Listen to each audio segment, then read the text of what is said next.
Well, good morning as we're sitting here at LTV on this beautiful morning, Tuesday morning, July 30th, 2024, here with the Hello Hello Show. And my name is Haim Mizrahi, continuing with the tradition of public access, pulling my hair back slick to welcome the month of August as we continue with the tradition of public access and the tradition of the Hello Hello Show that's been on the air since 1980. Of course, not to fail to mention the contribution by Fraser Dougherty, Francis Ann, and then, of course, the likes of you out there that make it your business to enhance and fortify this concept. Esli Escobar is here with us, Hey, good morning. Hi. the person that is, I think, the most tranquil person that I know. Easy, at ease, profound, dedicated, a part of LTV, an artist in his own right, and a traveler, and a lover of art and music and theater. And so, first of all, nice to have you here, Esli. It's been a while. What's up? Good morning. Hi. How are you? Good, good. Good. Well, everything is great. When was the last time I stopped by? I think here about a couple of months ago or something, Yeah, you sat yeah, here for 10 minutes. I yeah. think before you went to Guatemala. Correct, And by correct. the way, we're going to catch up now with Yes, Guatemala. yes. So I went to Guatemala to continue my art classes. I have two schools that I'm working with. One is in the city, and it's called La Finca, Colegio La Finca, and the other one, it's on the outside of the city. It's a town called Zacapa, Aguascalientes, and the school is Escuela de Aguascalientes. And I'm teaching art to about 44 kids, But this is between the the same between kids the every two time you schools. go, it changes, it No, varies. it changes because the grades, they move up Yeah, on yeah. grade, so it keeps changing. But it's amazing because some of the kids, they want to come back for the class. Yeah. So I always get a So do few you kids see an that always come back. evolutionary process? That means when you go, you see people advancing. Correct, Is it correct. is it of your interest to monitor that progress, or is it just art is art and everybody's happy no matter what? Well, I would love to dedicate more time to it and be over there more time, but I have responsibilities here. I'm amazed that you're Um, doing it the way you're doing it. Just even if it's once a year. yeah, yeah, yeah.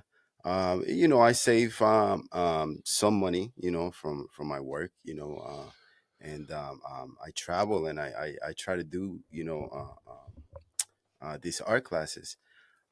I've been doing it for 3 years, and right now, I feel I'm at the point that it has to evolve into something more than that. Yeah. And And I remember we spoke about it early on when I first met you, and you had showed your work here and all this. correct, Yeah, correct. when you reach that kind of point of intensity of height, you want to really snap out of it and go to a new, Yes, yes, but accommodating space. correct.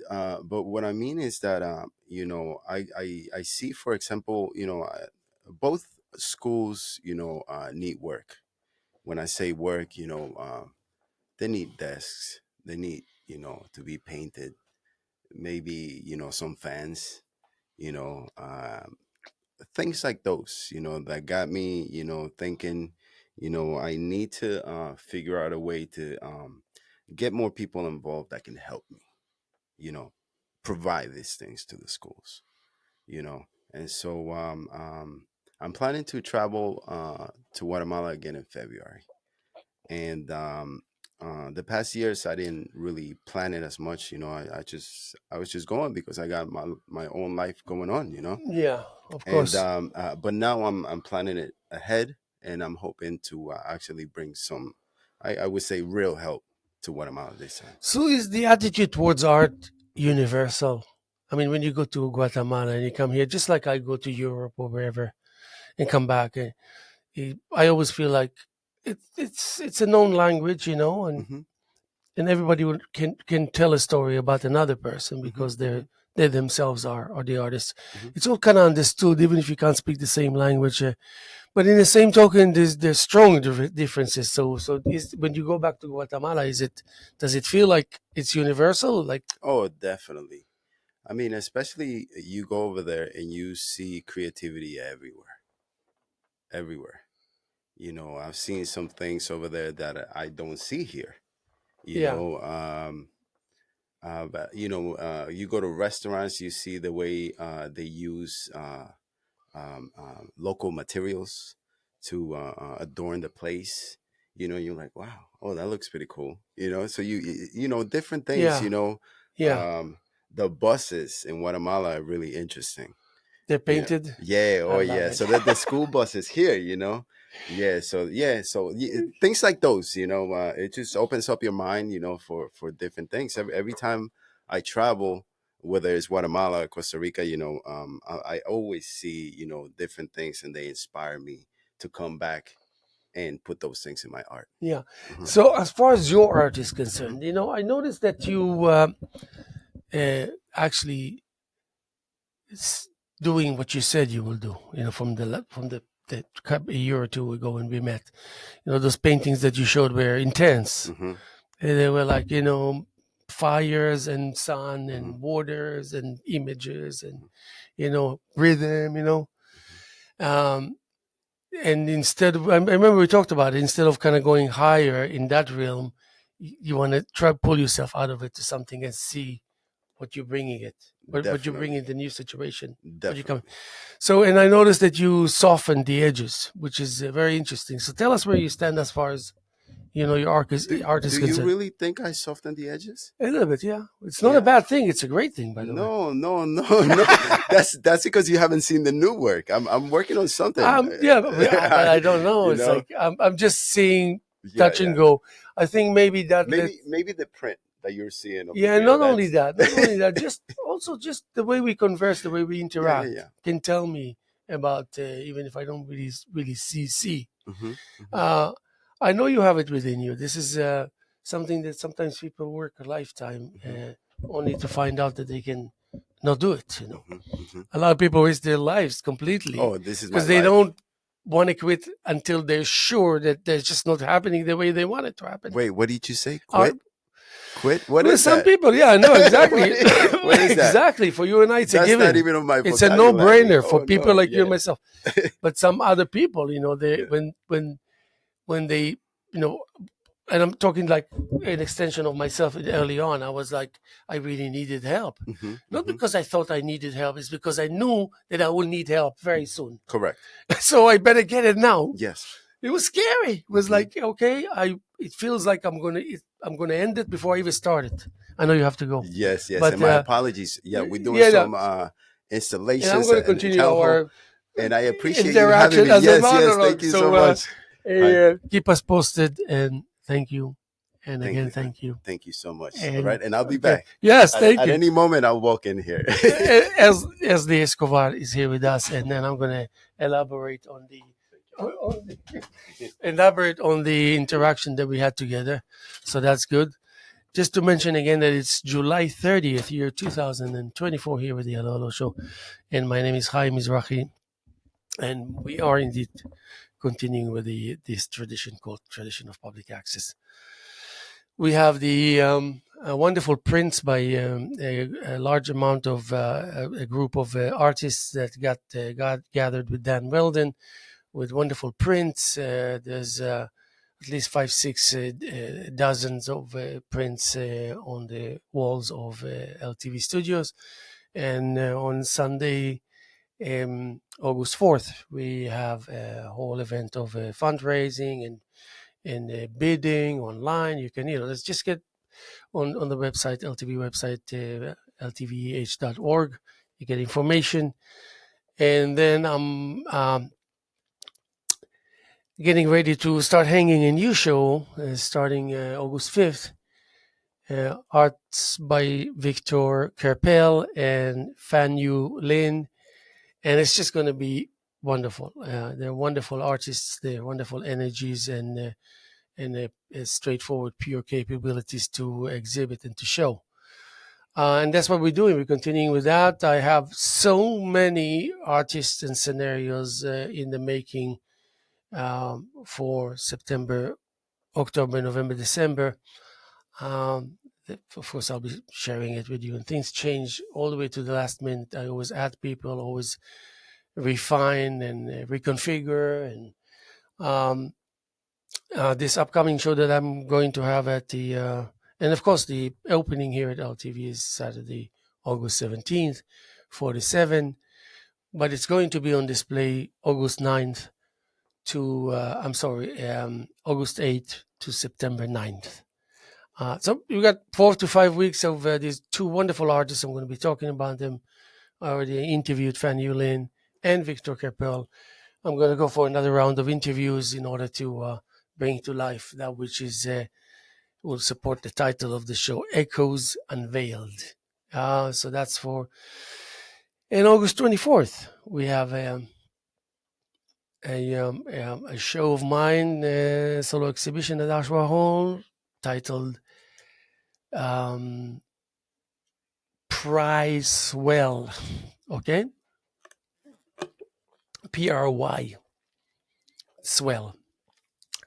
Um, very charged title, yet very accurate in describing and depicting that which I hope that will leave its mark once people will interact with what I have to share and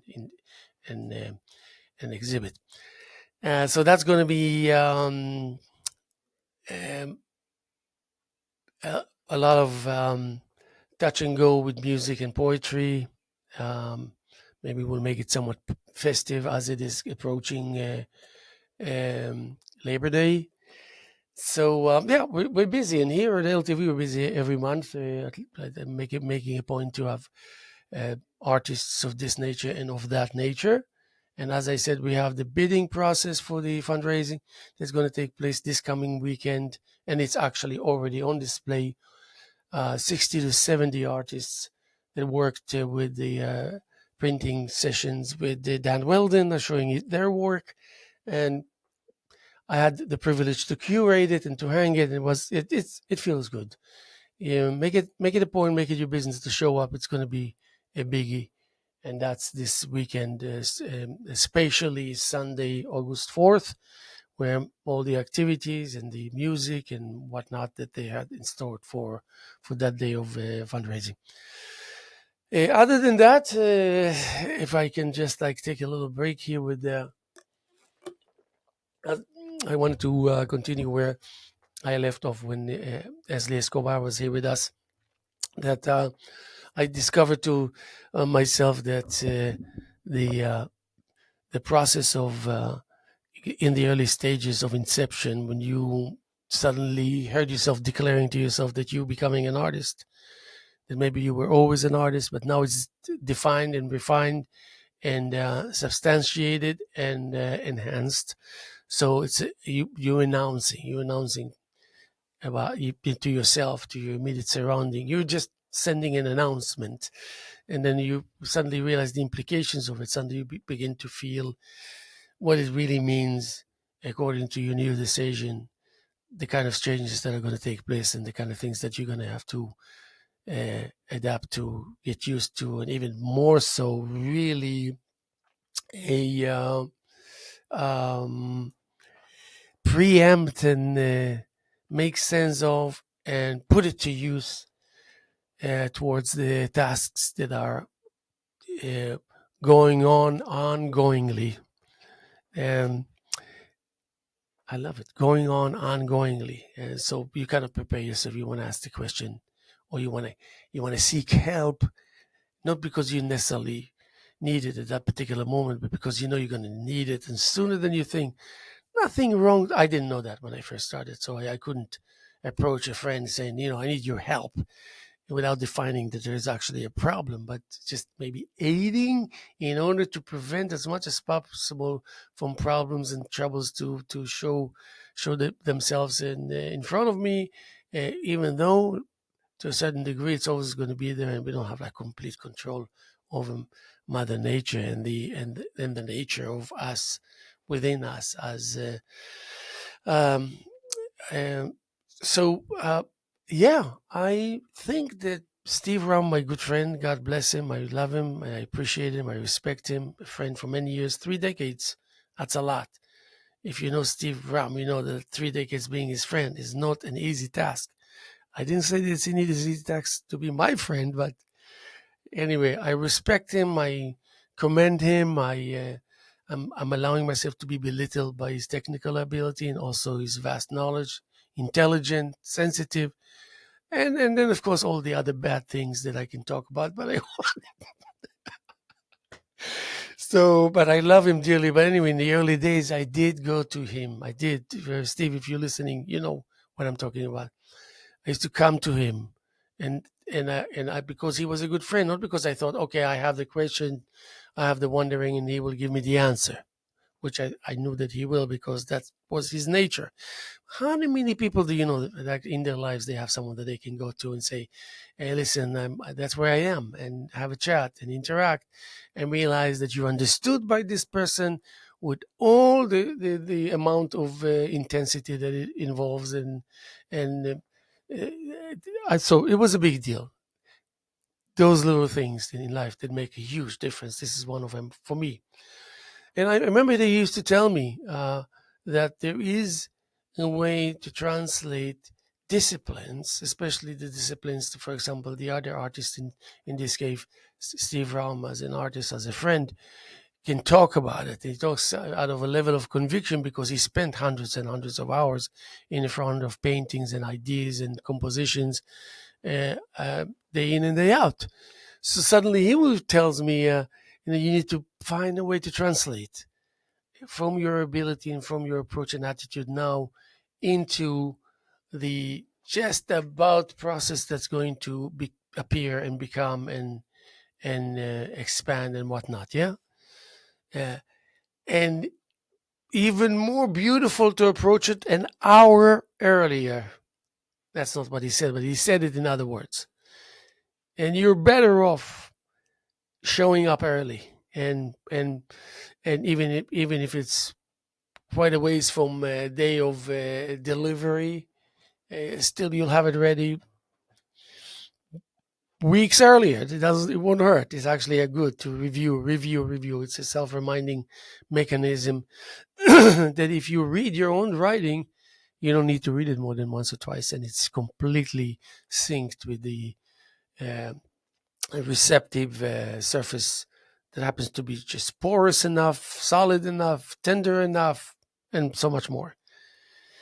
So I went to my studio and I realized, certain voices that you hear in your life are voices that are, uh, uh, you know, um, almost too good to be true. Maybe sometimes. I remember when um, um, Mercer. Why am I blanking on his first name? Uh, that you face another artist. It comes from a long heritage, some of his own doing and some of, as far as a point of reference, family heritage history, uh, have that with them available, and despite its greatness and intensity, it's just there, like all the other trivial things that are kind of there, uh, and the background becomes um, a, like a unit of uh, self-sufficient, um, and especially in the early stages, as I tell you that uh, out of my control, lost and spent a lot of time just to try to figure things out. And I wish for you, if you're an artist and you listen to me, if you feel like you're overwhelmed, or maybe the task is too big, or maybe you don't have a task, or maybe you cannot relate to a task, and maybe you need help with anything, a nice conversation with someone you respect. I remember, and don't be shy. I approached Steve Sedering. Steve Sedering was a composer, director, an artist, a musician, a poet. Woo. And I made friends with her. I don't even know what happened. I just remember uh, in 1989, 89, I registered to take a poetry workshop with this Steve Sedering at the Art Barge in Napig. 89. That's like 35 years ago, okay? And I got a phone call that no one really registered. I'm the only one, and I took the advantage and say if they can connect me with Steve Sedering because I would want to. Uh, I could not bear the fact that I cannot do what I was just so anticipating and looking forward and hoping to do. So I spoke with her and I told her, can we meet like private sessions? I'm not rich or anything, but I mean, I can compensate you. Maybe we can barter. Maybe I can do some painting for you. And anyway, she met with me and she looked at me and we had a conversation and she sent me home. First of all, saying, yes, I would like to work with you. Secondly, already gave me the task of all tasks in my view so casually. I'm not going to even share it with you. It was just like, wow, okay. So I'm going home. Half an hour earlier, I was just like where I was. And then now I'm encountering a person and a great individual and chatting, interacting a little bit, and then starting a friendship, a certain relationship that guarantees you your immediate like upcoming 2 years maybe, and that was actually more than 2 years because I at some point I was traveling with her, driving with her to locations in New York City at the New York and Cafe. We performed there. I mean, she did, but I used to portray it and to shoot video and whatever. So I learned, and I never endingly there are people out there like yourselves, like when you think you're intense and all this, always remember there are people out there just like you, if not even more. And that should be a comforting realization, knowledge. So I was not shy. I went there, I did, and you know what? I allowed her to provoke me to amaze her. I allowed her to provoke me to amaze her, to surprise her, to satisfy her. And it's not like I needed that, but I felt like she is allowing me to use that approach as a technique that I will use her. She is allowing me to use her, to allow me to surprise her. This is real. And that's exactly what happened. She allowed me to understand that which I'm getting from her and observing and learning to indeed do it the way that she thought was worth emphasizing and saying, "Hey, listen, you think enough is enough? No, let me mention it one more time." So I didn't get it, and I had to go through. Well, I got it, but I mean, it could have been a second nature. It could have been, yeah, second nature. It could have been just like there, like like another approach, another personality, another view, another layer, another coat, another attitude in addition to many of each one of them that I mentioned. There's many in each group, and each group looks fairly innocent. It doesn't externalize its information of power and talent and uh, originality and goodwill, straightforwardness, immaculate technical skills. You know that the brain works with the mechanical parts. Uh, I can't even say instantly, maybe even snappier than instantly. And you take that moment where you that it's actually working so well and it's so good that it's allowing you and maybe indirectly encouraging you to mess things up now and then and have that screenshot of the mess that usually it's not so common and because you're kind of the opposite of what you're creating momentarily to work for your benefit. But it's good. That screenshot, man, it's awesome. It's a screenshot that you took for the purposes that you will use, but not use in the way that you thought you would, because you will not have to take that in order to zoom in and refresh your memory about the rules and about the directions, and the rules, directions, rules. Yeah, it's because you just And usually you will never turn around to check it out again. It's there, just snap, and it's there and comfortably resting for decades to come. But you are going forward in reality as if you opening it up and going through it meticulously every day, several times.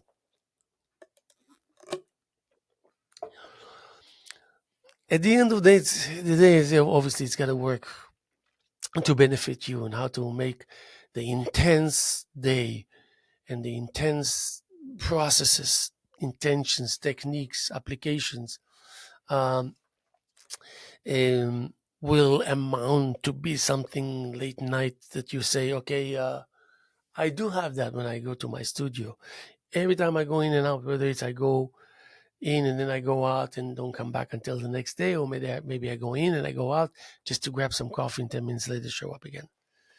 Every entrance and exit and entrance into that, it's a, a recapturing of uh, as you genuinely realize the privilege and the prestigeness, if it's a word at all, of that moment, the sacredness of that moment that you and you tackle it and you say, oh, and sometimes you feel exactly two ends at the same time. Oh, it looks perfectly done, and then oh, I could do so many things, and you see two, three options already, and you have to make a decision to freeze one act of it. You can't freeze both of them. So you choose something, you freeze it, and then you go into production. And in the past, in the early past, 5 to maximum 10 years into my journey of creation, meaning painting as being a painter, uh, I I was a skilled interpreter. I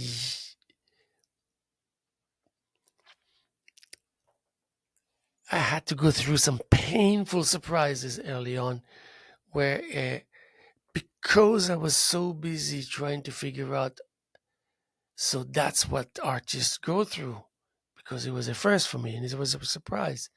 So I can either take the painting and lay it flat on the floor because I just did the edges and it happened to be a little too wet and it's overlapping with the painting because the edges are maybe a different color. So either you lay it flat and say it's going to be the most minimum damage that I can find out 10 hours from now when it's dry, or just flip it and let it stand upright and let it drip or not drip, whatever it is. So it's this attitude and that attitude. Both attitudes know of each other because both attitudes speak for a journey, for a way, for a direction. And most of the time, even though you're traveling supposedly to different destinations, for a long while you can find yourself riding parallel. Yeah, so it's so parallel, so close. You're literally having a chat while you're driving 100 miles an hour, no matter what kind of vehicle. These are enlightening moments that even eternity will translate itself into a passing, slow passing moment in our lives. Won't be able to, to, to, to, to, you know. Um, and the consistency of our understanding of this importance that you want to say, okay, I want to take care of myself, but I don't want it to look too evident, too obvious. You know, I, it's not like I'm going to hide that I can, like, I'm a human being and I'm needy and I can become even more needy. I can become needy, but you know that you're okay, fine. So what? I didn't register to become a saint or anything. I'm just like, okay, so far, no, everything normal. But can you agree on it? Can you sign on it? Can you have like a vote? Can you have the majority favoring it? Majority of that which is completely the unknown, the whatever. But it's not here and now. It's not in our hands. It's not something we hear. But we just kind of knowledge that it's there and it's good enough for us. And sooner or later, at some point, it will show its face. And when you show its face, if you're not ready, it will feel and sound very powerful, maybe more powerful than you would like it to be, because you know it's like this suddenliness, the sudden appearance or something. Um,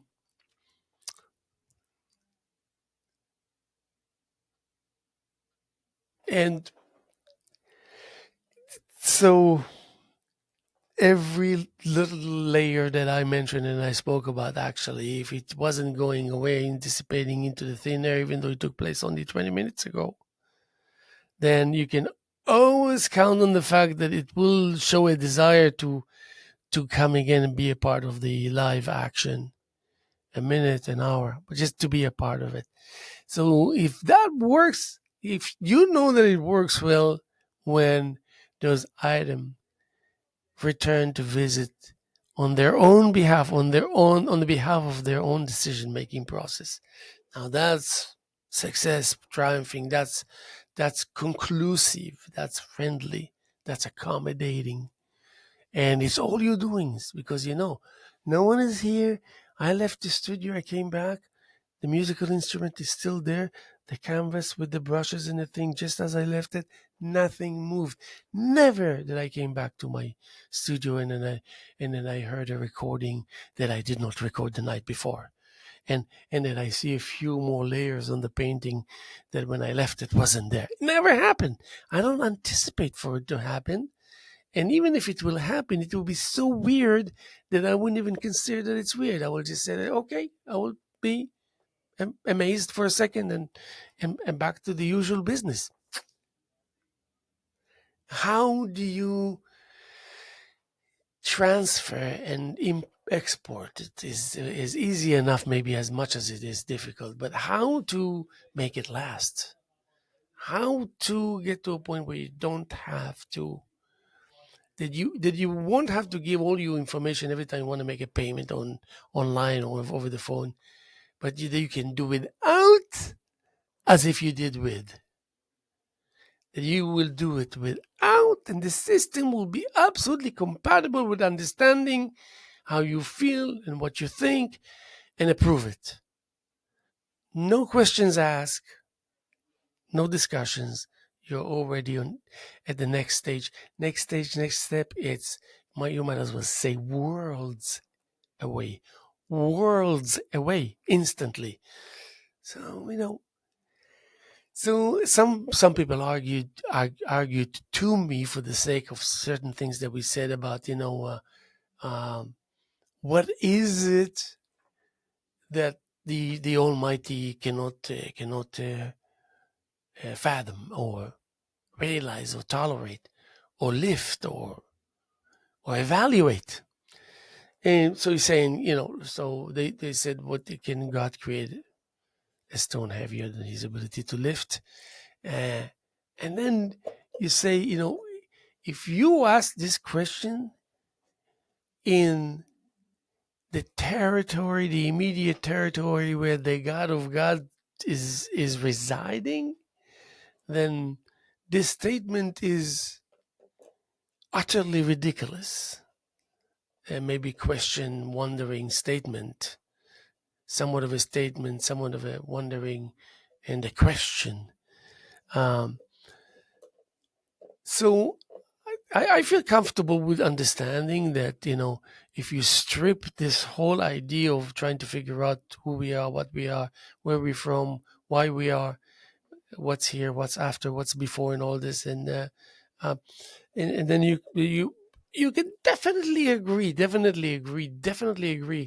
there's some skilled technician out there, man, that happens to be, I wouldn't even say inhuman, just incredible. Incredible enough to get this machine going, maybe designed by it or designed by its superior. But of course, so you want to take advantage of the fact that every time you encounter the speed of light, you feel pity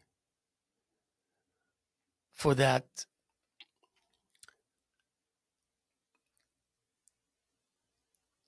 uh, contemplations about fast traveling to be ridiculed by the that which is instant when it comes to your ability to quadruple, mega quadruple the speed of light that suddenly becomes uh, useless. So just like the stories, the ancient stories, when they came to bury Jacob in the cave, and it was owned by Abraham and his um, his grandfather Abraham bought it, and then his brother now refuses to allow access to the burial area for Jacob to be buried. This is all ancient stories, but very, very real. So when he there was a moment there where they're kind of negotiating because the grandson of Abraham was there as he was second to the king, the Pharaoh king in Egypt. So he ruled for 90 years. Told him, but we have the proof that our great grandfather bought it, and the papers are signed and clear. So he said, "Show it to me," because he knew that the papers are not there; they're back in Egypt. But so he said, that even if they have to produce the papers, it will take them a while. But he failed to know that if there were a few people there that can travel back and forth maybe 1,000 miles altogether, um, so fast that the speed of light will encounter a ridiculous sensation of awkwardness because it's facing something that is inhuman in its eyes, as it's performing on the level of inhumanness to begin with. But anyway, so the grandchild of Abraham had two sons, one of which was the person who could perform to manifest what it really means to put the speed of light to shame. So he was there and back so instant that in the head of the brother of the deceased, Esau, was like, he knew that he knew that. And he was ashamed and disappointed that he didn't make the decision according to knowledge that was absolutely fully accomplished, and maybe indirectly was influenced by him to be kind of buried and put on back burner or put on pause somewhere and all this. But deeper in the depth of that which is deeper, he knew clearly. So suddenly, all these things that were numb and buried deep erupted to the surface. And it doesn't take much to relate and to understand and to evaluate the extent of what that which you messed up. Okay, so you want to enjoy the idea that you can take it for granted, because if a superpower creates you and configures you and construct you, it can make you as a thing that is so limited, forget about it, or otherwise.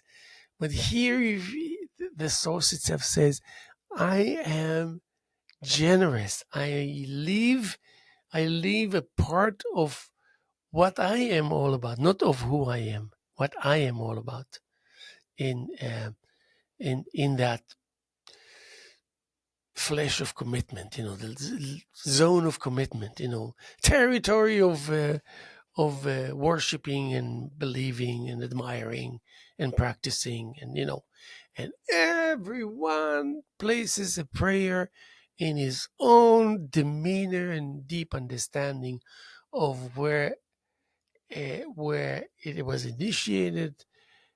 Now it's here, and all the evolutionary process of the from the day, from anticipation to the days of the of fully clear realization and establishing that huge amount of experience, uh, already meddling in the appealing, uh, inviting grounds of that refreshing, promising surface, uh, on which we will spend a lot of time and create a lot of exciting things, new, provoking, clear, sophisticated, profound, and amusing and enlightening and enriching and, educating, and also promising, because we're in the business of promising. It's like, just like he knew that he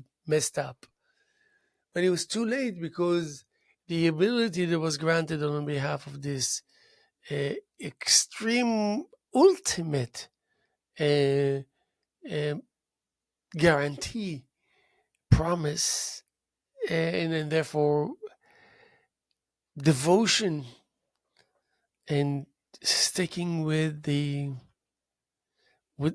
commitment. Now you're talking about the superpower that created us. Now the superpower itself is committed. It's not about human beings. Yeah, well, I mean, but the superpower is trying to tell you that actually, if you're going to commit, the extent of it will be just riding alongside hand in hand, almost with with your superior. There's no, like the therapy that I took once through Dr. John Sarno. So I went to his group of psychologists, therapists that were trained to operate on the basis of TMS, tension myositis syndrome, that is just like a whole world in itself. And I remember I went to, because Dr. John Sarno thought that he should catch it right there. I mean, I remember he said to me, "You don't need therapy to dwell. You're gonna go and you're gonna find out that this individual is supposedly your superior and will help you, needs your full participation, and in order to get there, it's 50-50." And I said, "What do you mean?" He said, "You're listening to each other. She will uh, confirm the fact that she's aware of your knowledge of what TMS is all about and what it stands for. So much so that she's giving you 50% ability to make a difference and to interact, in order for a indeed the things that you hope for that will happen or prevent, indeed will happen." So when I went there, the psychologist shook my hand and told me, "I heard a lot about you, and I'm so excited to have you here, because I want you to know that I need your help just as much as you need mine. And I know that you have what it takes in order to help me. So let's share." So we're sitting there and sharing, and, and 2 minutes into the thing, before you know it, I'm starting to cry, because suddenly I realized, oh my God, I can literally dump, even though I don't want to use this word, but it's just can dump, because it's way past overdue. Um, all the supposed moments where I was supposed to shed a tear, and for some reason it didn't materialize. And there were so many moments where one or two or a couple of tears were denied, denied the process of rejuvenation. And now you were like have 10 million tears that are just bursting out. And it was amazing, because I thought that the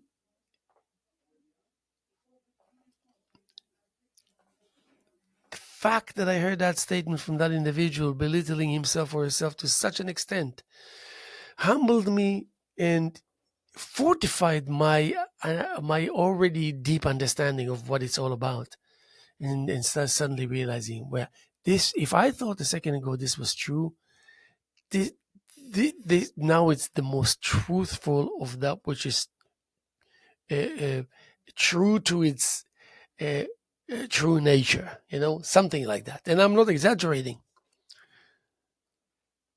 Half an hour later, like, you're going through it, you by the time you finding yourself wanting to ask, well, where's the food, it's already on the table.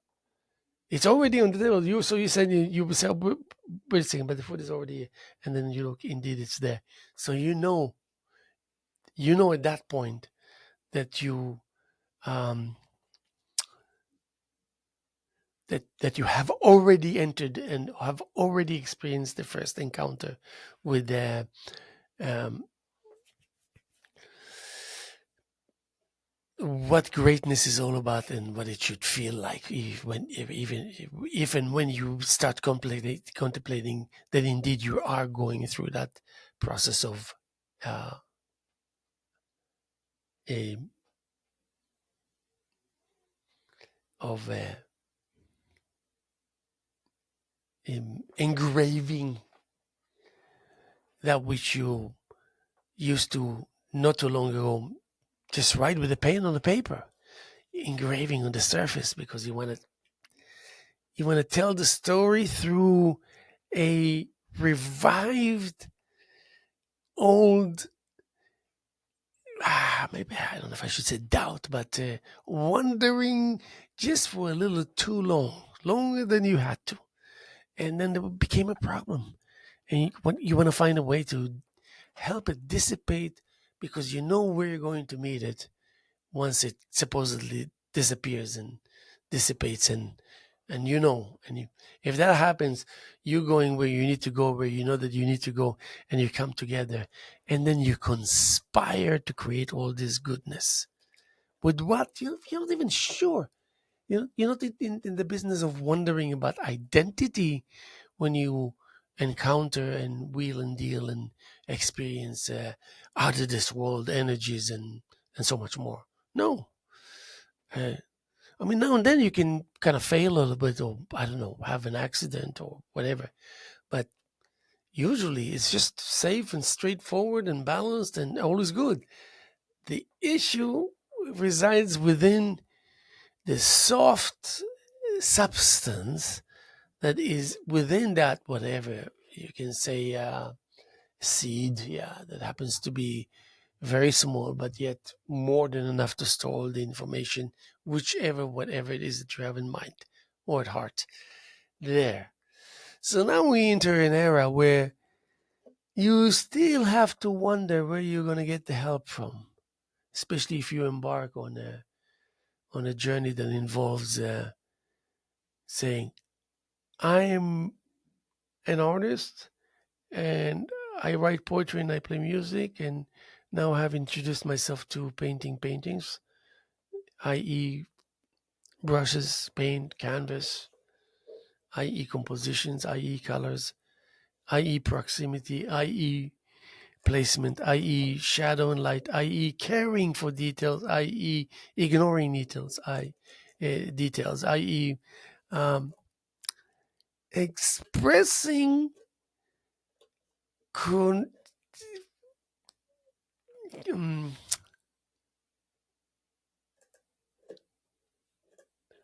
contradicting prior understanding of solidness as a way of guaranteeing you can go ahead and venture for about 10-15 minutes, you're safe. And then you're always back at the 13th minute or 12th minute.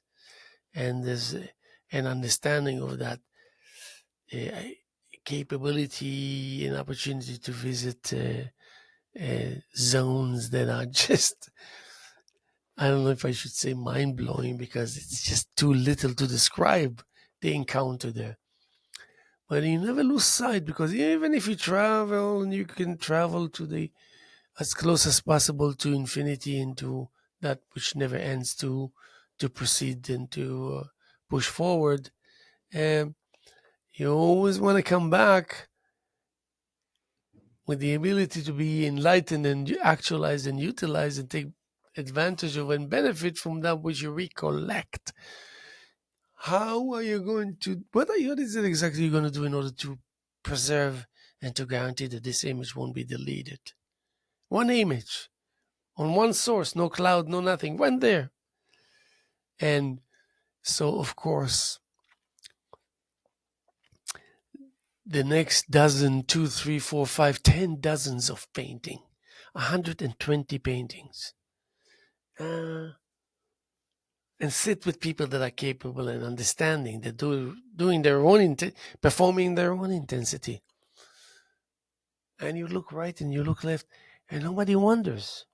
Nobody wonders anything, not about themselves and not about you. And then you begin to understand, well, maybe that's a good idea. Just keep to myself about myself and just enjoy the fact that I can look up and left and right, and they are all over the place. And each one of them is solid, as solid can be presented as such. And then you realize, okay, so where's the breakthrough? It's so intense, almost like impossible to contemplate and think about a breakthrough. It's just too much. Breakthrough what? When you live breakthroughs one after the other, you don't yearn for a breakthrough. You don't anticipate for one to just happen. It's who you are. It's what you are. It's who you are all about. What you are all about. It's the interaction between hundreds and hundreds of layers that each one of them create a reality. And it's all the stuff that you couldn't have thought for a moment that you're capable of tolerating because it's so overwhelming, and you have your own enough to begin with. Full plate with full this, but then you realize that once you start getting into this big league, the big guns, and suddenly that which you thought was demanding and causing you anxiety, you'll find out quickly enough that you don't know what you're talking about. So this enlightening realization is rejuvenating the sensation of hope that you always wanted to maintain and keep intact. And now it comes to pay off. It's there. It's sticking with you in those moments of delight and flow of information and revelations and whatnot. And you're constantly a part of this concept. The process itself, that is 100,000 times bigger and stronger than you, gives you, treats you with mercy and with the appreciation and with the respect and with the uh, all the goodness that you can imagine, really. And it's like, okay, it does support you, especially for you to believe that when it supports you, it's because you really, really, really need it. And most of the time, you wouldn't even know what it is that you need, but you trust because you have recollections of interacting with this new tool, new source of information, uh, new guideline, and new information. So uh, you want to be able to create a scenario where all this outburst of motions, long before you understand what is in the details of it and what kind of and of course, there's a message, and of course, it's hard work. And of course, you don't just open it and understand what's going on. You have to be constantly deciphering. And believe me, when you start deciphering and being in the kind of business of deciphering, it gets on your nerve quickly enough. You get fed up so fast. But you have to keep a straight face through the process as if this is your first day, every day, all the time. And as I said earlier, if all this philosophy of mine and all this will not amount to become something at the end of the day that I can say, friggin' shoot, look at this. How content and happy I am. I did so much today. I don't even have to say. I'll take it back. I did today. I did today, and I did enough for that, for it to be considered as a, yes, Yes. So now I start to hear the encounters because in this fast world of ours, before you even press send or share or this and that, they love it, they love it, they love it. And then these are the people that you don't need to ask, what do you mean you love it? Some you would, some you feel like you should, but you don't. But there's many people that that when they say something, you know, thank you, God. I love that. Look who's saying that. People that I admire, people that I know their level of decency, artistic decency. I know how I know how they eh, construct the scenario surrounding them so it will be compatible with kindness.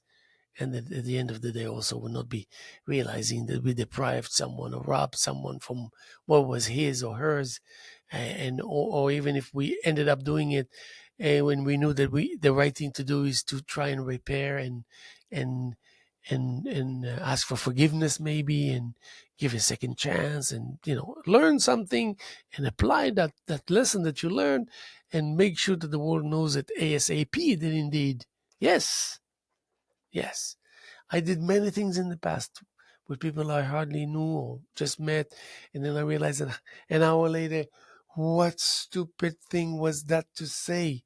What made me think like that? And then you pick up the phone or you text and you say, "Hi, apropos today, the encounter, I really realized that maybe there is that an apology is in place here." And I apologized. I apologized for all the things that I thought that I might have caused by maybe being ignorant or behaving and reacting in an ignorant fashion. And then after a 5 minute encounter with that person, I realized, I love it that I called.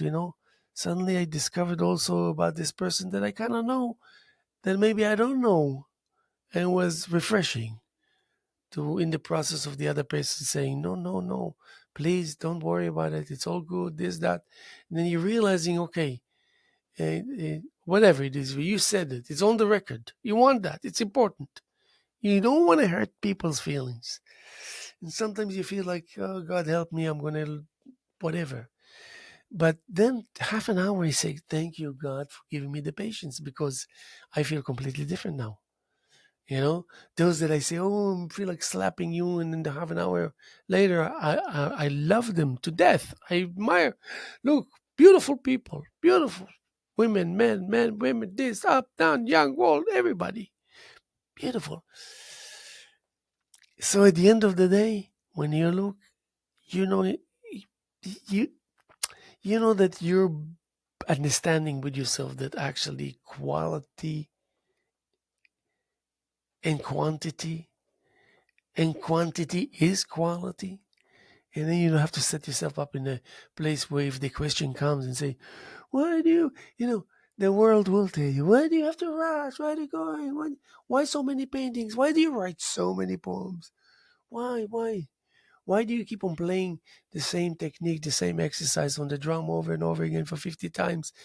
Why? And it's okay if you will turn to these people and say, and why are you asking this question?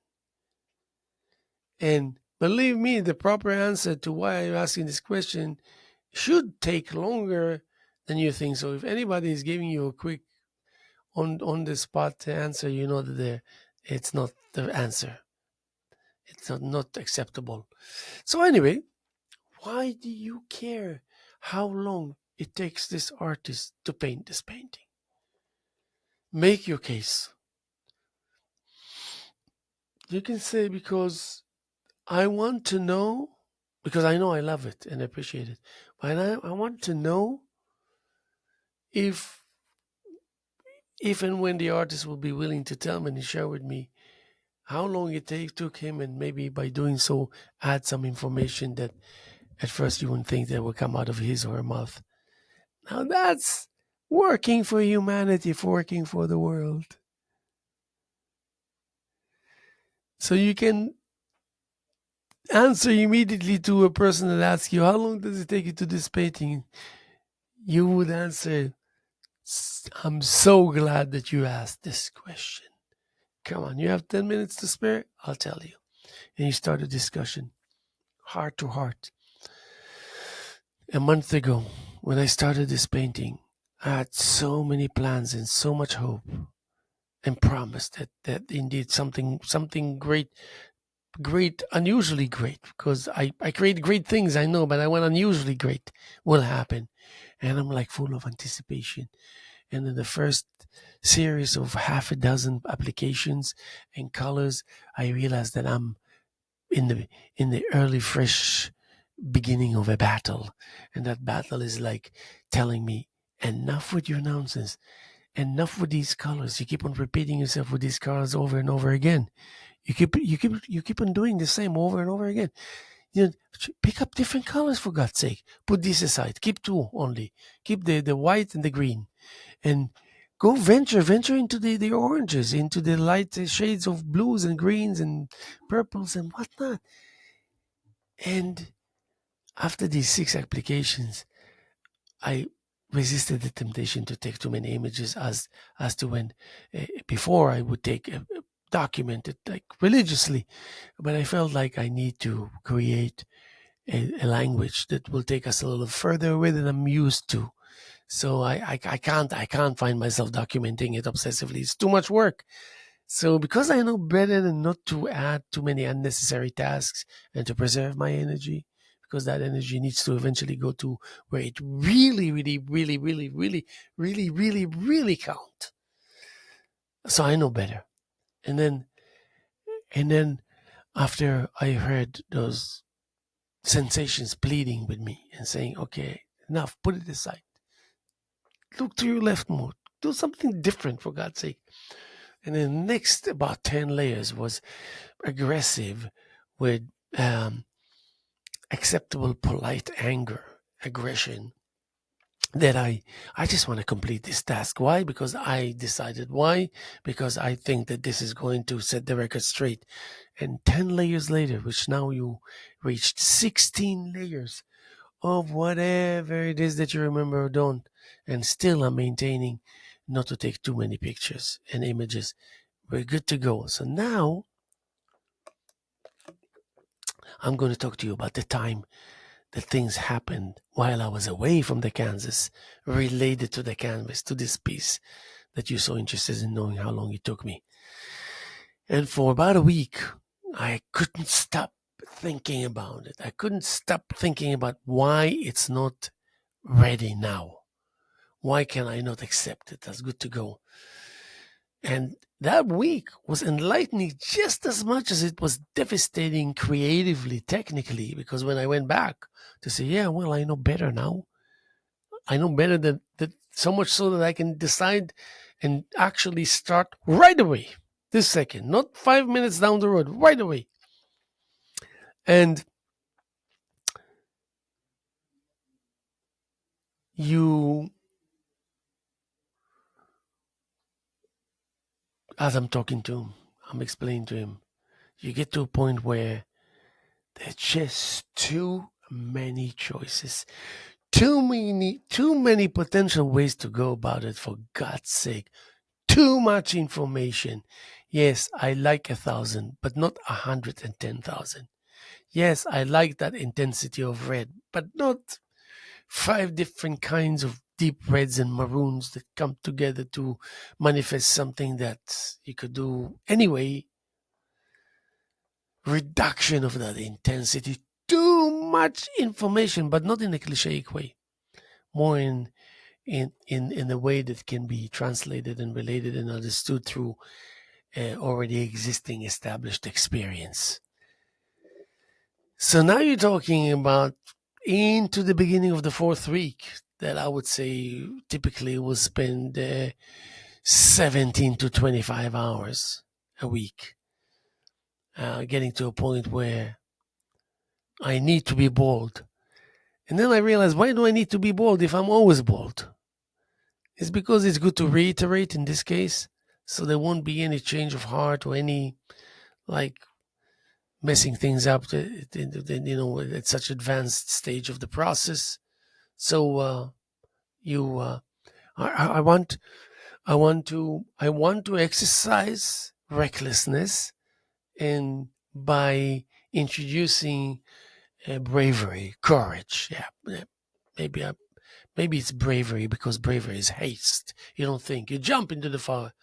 But courage is more like you think about it and you take your time. You know you're going to jump, but you want to say, is it really what you want to do or should do? And then, of course, anyway, you realize quickly enough that you're already in the fire. But um,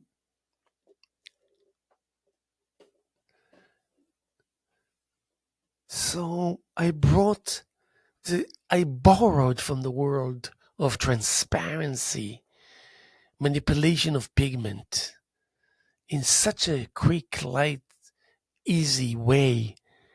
And I brought back home through the fogginess of that option of transparency a clear vision of who you are, who I am, what I'm all about, as much as I can say who the world is and who I believe it to be and who I know for it to be for sure, and what to be for what is for sure. And it doesn't take long to realize that as much as you think that, okay, I'm moving forward, I'm pushing forward, I'm marching forward, but I don't really see a translation of it in terms of see that kind of level of growth and growth period uh, evident in front of me. And usually that's always the case. So as I'm just, I don't want to take a whole break altogether in order to think as I should have, as I did in the past. Now I need to make sure that it's like the cement truck, that it's going slowly, even while the truck is the container, while the truck is driving, only so it will prevent it from drying. Because if it stops in matter of minutes, it will be like semi-solid. So you want to still be doing just commas and dots and exclamation marks and some, one drop somewhere, things like that. So now you're talking already into the middle of the fifth week, while I must have already put 80 hours. And what an enlightening process. Um, Disturbing and aggravating, but enlightening. So, now you have to figure what is your ability to turn all that into being enlightening rather than aggravating, because you can make a difference. You can make that choice. You can make it work. Yeah, more or less, better or worse, but you're making it. It's going to be done. Okay. So, but then you can bail out and you can actually put a varnish on it and you're done, and you show the world that you actually did it, and the world will understand.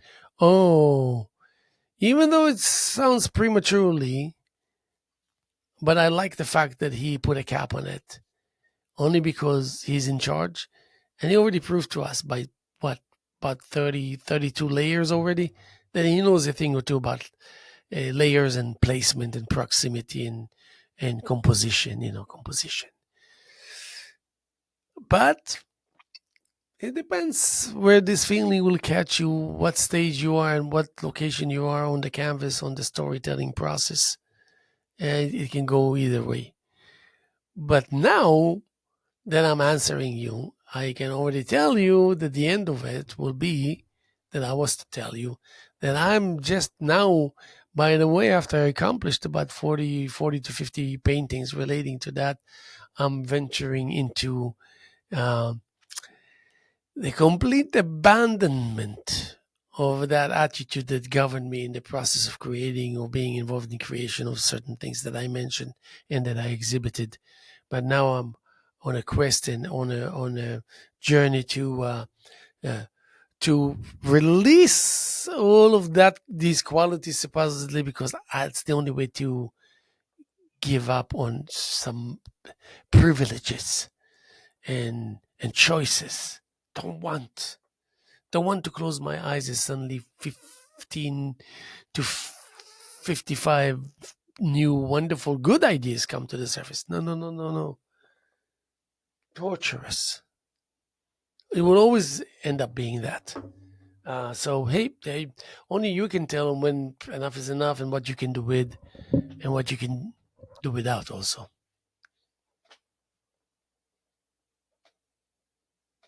And let me just say, we're going to be here tomorrow as much as we were here yesterday and as much as we here July 30th, year 2024 here with the Hello Show.